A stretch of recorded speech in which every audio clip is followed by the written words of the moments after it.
আজ মধ্যরাতে ইরানে পাল্টা হামলার হুঁশিয়ারি দিয়েছে ইসরায়েল। প্রস্তুত তেহরানও। সেই সাথে মধ্যপ্রাচ্যে মার্কিনী হস্তক্ষেপ বন্ধ হবে, চূড়ান্ত সমাধান, এমন হুঁশিয়ারি দিয়েছে ইরানের সর্বোচ্চ ধর্মীয় নেতা আয়াতুল্লাহ খামেনি। এদিকে ইসরায়েলকে সব ধরনের সহায়তার কথা জানিয়েছে যুক্তরাষ্ট্র। আর মধ্যপ্রাচ্য পরিস্থিতি নিয়ে নিরাপত্তা পরিষদের জরুরি বৈঠক ডেকেছে জাতিসংঘ। দ্বিতীয়বারের মতো ইসরায়েলের সরাসরি হামলা চালালো ইরান।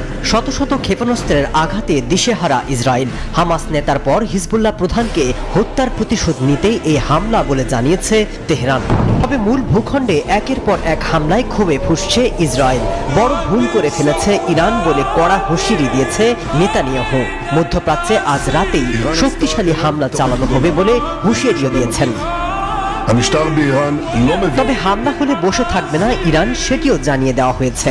প্রয়োজনে ইসরায়েলের কোনায় কোনায় রকেট বৃষ্টি ঝরানোর হুঁশিয়ারি দিয়েছে তেহরান। এদিকে ইরানের সর্বোচ্চ নেতা আয়াতুল্লাহ আলী খামেনি বলেছেন, পশ্চিম এশিয়ায় যুদ্ধ অবসানের একমাত্র উপায় হলো এই অঞ্চল থেকে যুক্তরাষ্ট্রকে বিতাড়িত করা। ইসরায়েলে ইরানের ক্ষেপণাস্ত্র হামলার নিন্দা জানিয়েছে যুক্তরাষ্ট্র। সেই সাথে ইরান যদি আবারও কোনো ধরনের হামলা চালায় তাহলে যুক্তরাষ্ট্র সেটিকে প্রতিহত করবে বলে হুঁশিয়ারি দেওয়া হয়েছে। এদিকে পাল্টাপাল্টি হামলায় মধ্যপ্রাচ্য পরিস্থিতি নিয়ে জাতিসংঘের নিরাপত্তা পরিষদে জরুরি বৈঠক ডাকা হয়েছে। তবে ইরানের হামলার নিন্দা না জানানোই এরই মধ্যে জাতিসংঘ মহাসচিব অ্যান্টনিও গুতেরেসকে অবাঞ্ছিত ঘোষণা করেছে ইসরায়েল। মাসুদ রানা, নিউজ 24।